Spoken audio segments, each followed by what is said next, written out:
Welcome in to My Dogs Are Barking on MPW Digital, presented by Heath Browse Barbecue.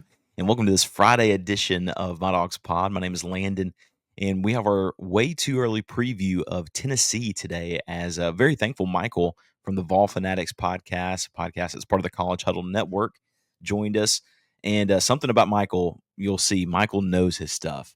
And so we're going to kind of get into what Tennessee's going to look like this season and really what fans are kind of expecting at this point coming into the year compared to last year. And it's interesting. Michael had an interesting perspective about this game in Starkville, and that that there's a possibility of the Volunteers losing one on the road that would be kind of difficult. And he mentioned that this is a possibility. He also, on his personal show, kind of going through Mississippi State's schedule, y'all going to think I'm crazy when I say this. He had Mississippi State's ceiling getting to 6-6, and or no, pardon me, had going to 7-5, which is pretty unbelievable. And I mentioned, man, if State goes 7-5, I might have to do something crazy just because I don't think that's a possibility, but that's okay. And so we'll discuss that in this episode. A lot of really good information about Tennessee. Also, Michael talks about the quarterback situation with Nico and all that craziness to kind of get a perspective for someone that kind of watches and covers the team in that manner. And so, man, excited for that. Excited for this episode on this wonderful Friday, this Maroon Friday, if you will. I'm going on maroon all today. But, man, before we get into it, we want to let you know that this episode and every episode of My Dogs Pod is brought to you by our presenting sponsors, Heath Rowell's Barbecue. Heath Rowell's is home to award-winning rubs, seasoning, sauces, glazes, marinades, you name it. And it's created by 2025 Memphis and May Grand Champion and 81-time Grand Champion Heath Rowell's. And Heath's products are trusted by so many people, 15,000 retailers nationwide. But here's the deal. We'll save you some money. Go to HeathRowellsBarbecue.com. Enter promo code DAWGS10, DAWGS10, for 10% off each and every time. Heath Rowell's has you covered. Grill with confidence. Season like a pro. And today, I am using his competition rub for some ribs to bring them to a friend's house tonight for dinner. And look, when you go bring food to places, like when you're bringing food to someone else's house that you make, you want it to be great. That's why I go with Heath Rowell's every time. I need some confidence for my self-esteem, man. I also want to thank our caffeine sponsors, ARPA's Coffee Bar in the heart of the Cotton District.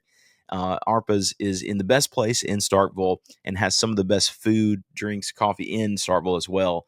Man, Jose and his family will take care of you. If you've been to ARPA's, you know. If you hadn't been, you're going to know. You're going to find out. It's just such a great spot. And here's the deal. We'll save you 15% off each and every time. Mention that you love the My Dogs Pod, 15% off discount. They'll give it to you today, tomorrow, the next day. Coffee is 20% off every single Friday, by the way, from 2 to 5. How about that? You need a little Friday pick-me-up. That's where you go. And look, I'll tell you this, man. If Mississippi State somehow finds a way to win and go 7-5, I will be shocked. But Jeff Levy will certainly get a raise. And you know what, folks? He might even end up being rich. But what does it mean to be rich? Maybe it's less about reaching a magic number, more about discovering the magic in life. Skip Langley is your Batesville, Mississippi Edward Jones financial advisor, serving clients in the area and across the state. Count on him for financial strategies that can help you support a life you love, because the key to being rich is knowing what counts. So contact him today at 662-563-9843. And together you can find your rich. Edward Jones, member SIPC. Right after these messages from Neil and MPW Digital, we'll get into the interview with Michael. Stay tuned. Such an exciting episode for today. And each week of the season, or kind of getting ahead of the season, we preview a team that Mississippi State is going to be facing for the 2025 season. And so we've gone through 4 teams so far, with the next team being the first SEC game for Mississippi State, and that is the University of Tennessee. And this is a game that's in Starkville this year, and really, probably a little bit of a different Tennessee team than what they faced last year. But obviously, Josh Heupel knows Jeff Levy well, and vice versa. And so really excited to kind of get some insight on the Tennessee Vols. And for that, very, very excited to bring in my friend Michael from the Vol Fanatics show. He's a part of the College Huddle Network, and so he covers Tennessee and really has a lot of good coverage on Tennessee. And so, man, Michael, we're so excited that you're here. Dude, it's the best part of it's coming up on the best part of the year, which is football season. We're just in the middle of it right now, just trying to come up with things to talk about, right? Oh, exactly, man. It's list season, it's preview season, it's prediction season at this point. And it's great to get to talk to you tonight because that means that college football is right around the corner, man. I believe we're right around the 50-day mark before both of our seasons start. I think it's like 43 days before college football actually starts, week 0. So it's exciting times, man. Everybody's starting to try to find that football content, see what we need to be looking forward to, and really glad that you decided to have me on this evening. Yeah, well, here's the thing I wanted to ask about for Tennessee. So think about last year, so 365 days at the summertime. Where would you say the confidence level is, or not, maybe not even confidence? Where was the fans' mindset at a year ago? Maybe as opposed to how they are right now. Like, what are the differences in between going into both of the seasons? For going into the 2024 season, all of a sudden now coming into the 2025 season. So obviously, I mean, it's two completely different seasons. Last year we had the hype around incoming redshirt freshman Nico Imaliava, had Heisman type hype around him going into the season. Had a lot of hype around Dylan Sampson at running back. Had some what we thought to be high level wide receivers for last year that didn't really pan out. Whether that be just them the wide receivers themselves not really panning out, or Nico not really panning out the way that we expected him to. And I think it goes a little bit of both ways there. Obviously had the high level defense, which just performed week in and week out last year. Josh Heupel is a guy that's known for his offense, but Tennessee won several games last year because of their defense. So last year it was a lot of hype. This year is a lot of unknown because of, Nico, the biggest story of the offseason, leaving for UCLA the way that he did. The bringing in of Joey Aguilar. There's that unknown around quarterback. Is Joey Aguilar going to be that guy? Is it going to be redshirt freshman Jake Merklinger or true freshman George McIntyre this year? There's still that quarterback battle there. Josh Heupel has said, it's anybody's ball game. Obviously, Joey Aguilar has the head start because of the experience. But those are two talented guys behind him. They just don't have the experience yet. So I'm kind of leaning, if you were to ask me now, towards Joey Aguilar being the starter because of his experience, but we'll see what happens there. So the unknown there, you get the unknown of what we're going to get at running back. You lost Dylan Sampson to the draft. You've got 3, and I would even say 4 really talented guys there in the room that, once again, it's just unproven. Is there going to be a guy that steps up and becomes that RB1, or is it going to be running back by committee? I personally think it's probably going to be the latter. You might have one guy step forward and get a few more snaps than the others. Unknown at wide receiver. You lost Brew McCoy, who medically retired from football. You lost Dante Thornton to the draft, Squirrel White to the transfer portal. You've got some talent there, but it's unproven talent, really. You got transfer from last year, Chris Brazzell, that just never really stepped up into the spotlight like we expected. Is he going to take that step forward this year? Is 5-star Mike Matthews going to be the go-to guy? I mean, there's a lot of unknown.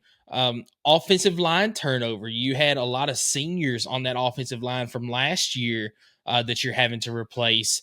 Got some talent on the offensive line. You got Lance Hurd coming back for a second season to man the probably left tackle spot, if I was to say. You've got 5-star David Sanders that is expected to fill that right tackle position. You got some transfers in the middle, as well as some incoming talent. I believe it's a sophomore going to be at center. Cannot think off the top of my head what his name is. I'll think of it here in just a minute. But then defense, I believe, is going to be the selling point again this year. You're returning everybody from a secondary that's really, really improved from 2023 to 2024, led by Jermon McCoy. Obviously, some unknown there as well towards ACL early in the offseason. Do expect him back probably by Georgia in week 4 for Tennessee, but that's still an unknown for sure what his timeline is. But you got a lot of talent there. You got Arion Carter manning the linebacker position. You got talent there. You did lose guys like James Pierce Jr., or Norman Light, Elijah Simmons on the defensive line, but you got a lot of experience coming back in Joshua Josephs, Bryson Eason on that defensive line, as well as young talent like Jordan Ross coming in this season in his sophomore season. So I feel like you're going to have another really good season from Tennessee. I'm not expecting the playoffs again this year just because, I mean, you lost your starting quarterback. You lost so much talent on the offensive side of the ball, and defense can only carry you so far.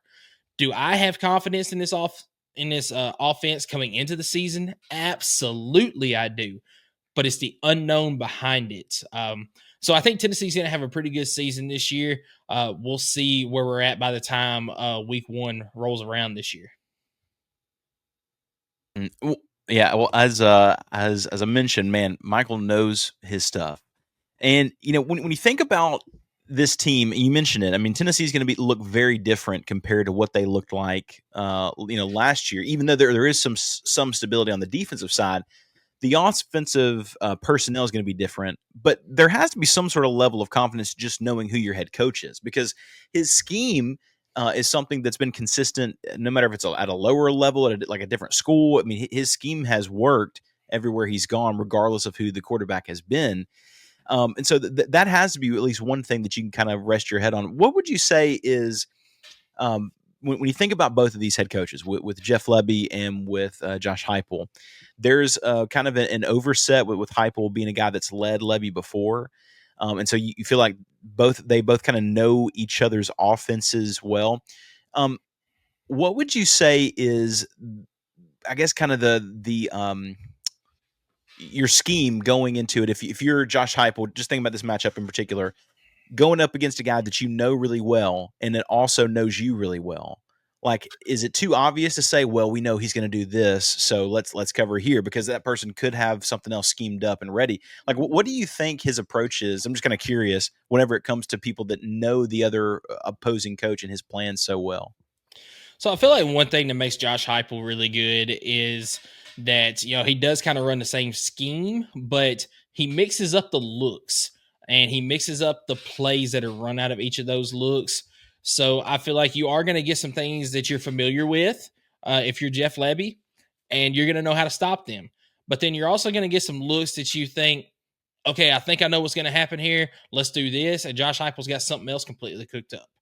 I also think that it can be vice versa. I think that Jeff Lebby is going to do the exact same thing on his side of the offense. Is, Josh Heupel is going to see something that Jeff Lebby throws out there, say, all right, I think we can stop it this way, and it's something completely different.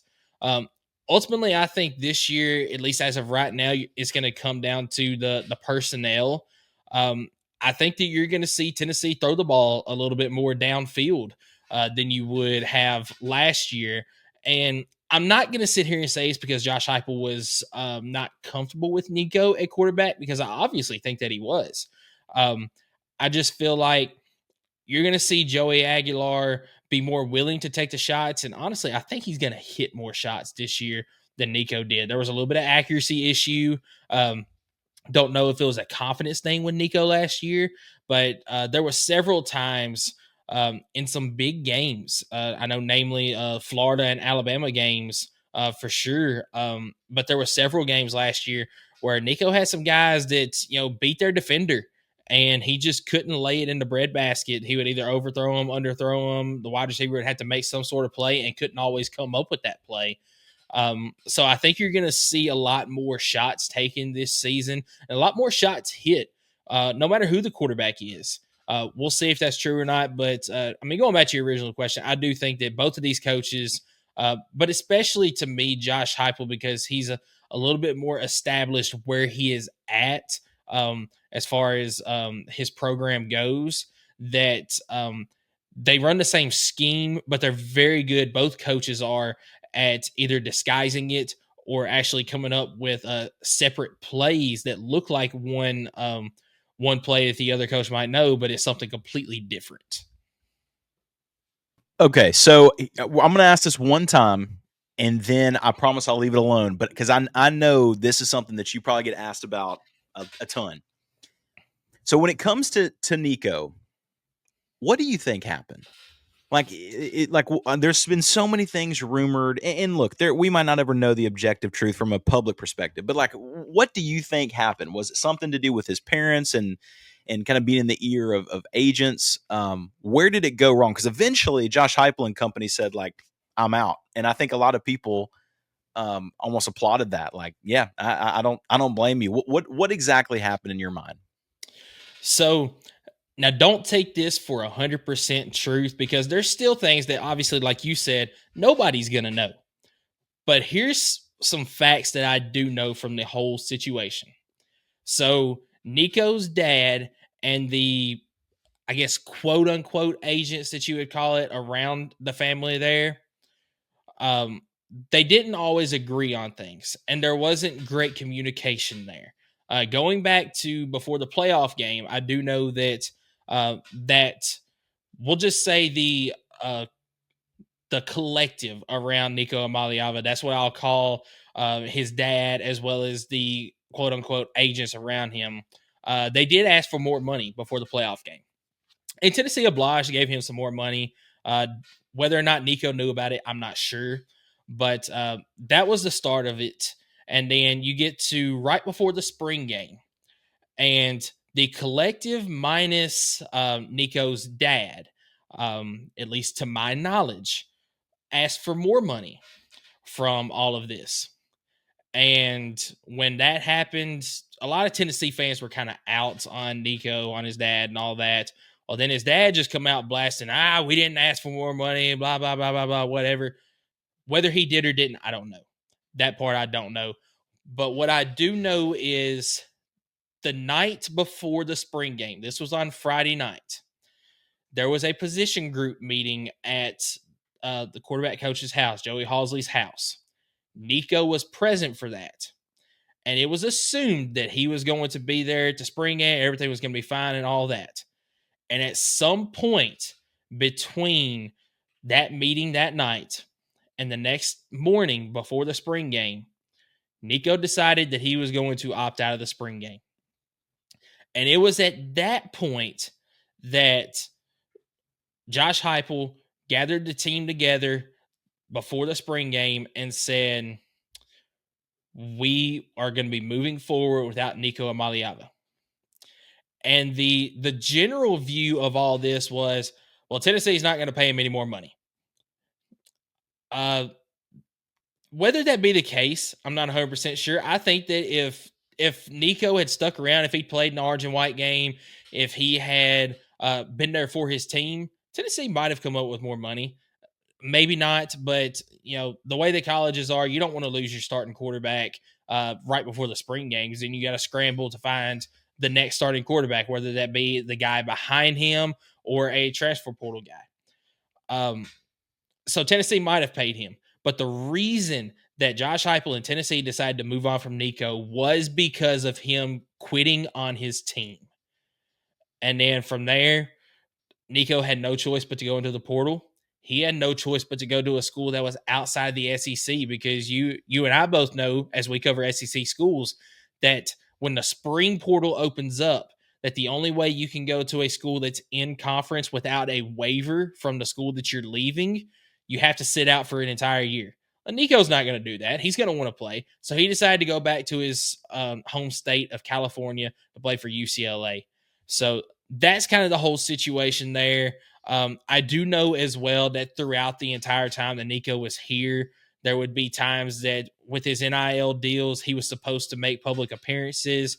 He was supposed to do autograph signings, some other meet and greets and things, and he would skip those because his dad and the collective around him said, you don't have to do that. I mean, we got the money. You don't have to do all these sorts of things. So it was, when he was here and he was playing, it seemed like he was all in for the team, but the behind the scenes stuff, it was a lot of back and forth between the collective, his dad, Nico, the coaching staff, all that sorts of things. And it was just better for Tennessee to move on as far as a mentality goes, a morale standpoint goes, than to keep them on. That's such a crazy story, and I'm sure, like, as the years go on, we'll find out more and more. Or people will come out saying more and more. Who knows if it's actually true or not? But that's just so wild, man. I'm trying to think from a Mississippi State perspective. Like, I don't know many other Mississippi State fans who would not have who thought the same thing, just because of the type of people. Like, think about the people who donate to Tennessee that, went to the school, that live in the state, that work really hard. They're just not the same type of folks that would, at some point, I think they would feel the same way of like, okay, I'm good, I'm out, and I think Mississippi State fans would be the exact same way, or donors would be the exact same way. I'm trying to think of an example of like a player, um, I don't know, obviously a very different like talent perspective, but Mississippi State starting quarterback this season, Blake Shapen, like, let's just say there was just nobody behind him at all, even though there are. If he was just like, all right, I'm going to keep holding, or that's not even fair. Let's just say, for instance, Dak Prescott, that the Yes. best example, Yeah. like a guy that's, I mean, he's everything to the school, but then all of a sudden had something similar like this happening. At some point, I think State fans would be the same way of just going like, I'm good, I'm out. I think I'm out. And Yeah, so, obviously money has something to do with it, with this whole situation. But the thing that a lot of people don't understand is, like I mentioned, as far as the Tennessee standpoint goes, the reason that they decided to move on from Nico was because of the giving up on the team, the sitting out on his team. It wasn't the fact that Tennessee wasn't willing to put up that money. Now, on Nico's side of things, it could have been that Tennessee wasn't giving up any more money, that they decided they wanted to leave because of that. And that's why the holdout happened. But as far as Tennessee's side of it, the main reason why they decided to move on was because of, Josh Heupel said it. No person on this team, no person that wears the power T is bigger than the power T. And that includes myself. That's a quote from Josh Heupel. So that's why Tennessee decided to move on from Nico. And some people still don't understand that. They think it's the money, that Tennessee didn't want to ante up that money. Um, whether they would have or not, we'll never know at this point. But the reason that Josh Heupel moved on was because of the no person is bigger than the power T. yeah, it's interesting to see like which side will come out on the opposite side. Like, I can completely see it where it doesn't work at UCLA, and whatever, he transfers again or whatever, and Tennessee's able to go like, we'll see. Now that's one side of it. The other side is, what if he balls out at UCLA? What if next Yep. year he gets drafted and it's kind of forgotten about? But you just kind of see it going either way. All right, so here's where I want to set it up. So Mississippi State and Tennessee last season, kind of an odd game there in Neyland. I don't know if I told you, the week of that game, I interviewed the mayor of Knox County, Glenn Oh, Jacobs. nice. Kane. Yeah, I know. It was like a really big deal for me. I was so excited. And we're talking about that game. And he's talking about Neyland, and I mentioned just like um, what an amazing stadium that is, and I'm excited to go to it someday. And he starts talking about it, and I couldn't go that weekend anyway. But but I didn't. Either way, I didn't get credentialed, and I didn't have a ticket. But I was like, dude, how can I find a way to get Kane to invite me? Because if he invites me and it's recorded, I'm going. Like, I can say that's it, but he never did, so that's okay. But anyway, I digress. This game's gonna be in Starkville this season. A little bit of Kane will not be there. This is kind of a different kind of feel, being in Starkville. Man, when you fast forward to that game, um, look on the Tennessee side of things. If it's the day after, it's the Starkville Daily News. Tennessee beats Mississippi State. Why? If we get good quarterback play, whether that be McIntyre, Merklinger, or Halsley, I think if we get good quarterback play and the rest of the team around Tennessee's offense does well, I think that Tennessee can absolutely go down to Starkville and win this game. And I think win comfortably. I'm not saying a blowout by any means, because I don't see a blowout in any sort of conference game this year, unless maybe it's Tennessee playing Kentucky. But that's a totally different story. Anyway, I like to take shots at Kentucky whenever I can. But I think if you get good quarterback play, that Tennessee can go down and win in Starkville. I think Tennessee's defense is going to be another staple again this year, just like it was last year, game in and game out. But if you can get good quarterback play, and you get a good running game going, I think that Tennessee can go down to Starkville and come out with a win. Um, I will say, though, about this game, this is the one game on Tennessee's schedule that I feel like could be a stumbling block, because of the fact that both Josh Heupel and Jeff Lebby, they run similar styles of offense. And the fact that so far since Josh Heupel has been at Tennessee, each year there has been a road game at night that Tennessee has lost and they shouldn't have. Now, we don't know if it's going to be a night game or not, but what we do know is this game is going to be a flex game, which means it can be either an afternoon game or a night game. Odds are it will probably be either the SEC network game at 4:15 or it'll be on ESPN, ESPN2, or SEC network that night. I'm not going to sit here and say, yeah, it's going to be the ABC game or anything like that. I don't know what the schedule is that week, if there's any other bigger games. But if it is a night game, Tennessee under Josh Heupel has been known to stumble somewhere. And this would be the game that I think it could happen. We'll see what happens, but I do feel like this would be the one game. Tennessee has 2 games this year that are on the road that will probably be at night, and is games that they probably shouldn't lose, and that would be Mississippi State and Kentucky. And this is not just me throwing shots at Kentucky, but Tennessee under Josh Heupel has not lost to Kentucky, and really it hasn't been particularly close except for his first year. So I've been on record saying Tennessee will not lose to Kentucky this year. So I think Mississippi State is this spot where if there's a stumbling block, this would be that spot. So that's so funny you say that. So we had our episode come up this morning of the best case scenario for Mississippi State. And it was honestly, a pretty sad episode because the best case scenario for Mississippi State, looking at the whole schedule, State had the second toughest schedule in the SEC last year, and it's basically the same thing, just flipped this season. And in the best case scenario, I had them going 6-6, and that was like, I mean, that's the top of the top, and that's overreaching. And so as I went, it's funny. And sorry to cut you off. So Skylar and I, we're actually starting our schedule predictions for SEC teams, and we did Mississippi State last week. And you ought to give that a look on the Vol Fanatics show on YouTube. I had the best case scenario for Mississippi State at 7-5. So like I said, that's best case scenario. I do feel like Mississippi State will probably be sitting more around the 4-8, 5-7 mark. That's the way I look at it this year. But I've got best case scenario for Mississippi State sitting at 7-5 this year. Michael, if that happens, I personally will come to Knoxville and see if in person I can get Kane to like hold a cowbell and take a photo with me. That'll be a goal. That's crazy, man. I mean, that would be unbelievable. But the reason I say it's sad is because like the best case scenario would be dreaming of a bowl game, and it just hadn't been like that over the last 12 years or so. But it is right now. But this Tennessee game is one where I said and I kept having to say it, in the best case scenario, Mississippi State somehow upsets Tennessee. And it's not because State has more talent, and it's not because that they have a better coach. It's just simply kind of the factors you were mentioning, like one slip up on the road. State at this point, if you're an odds person, like they got to be due. I mean, something. But that's the best case scenario part. The more realistic part of it is that Tennessee wins that game.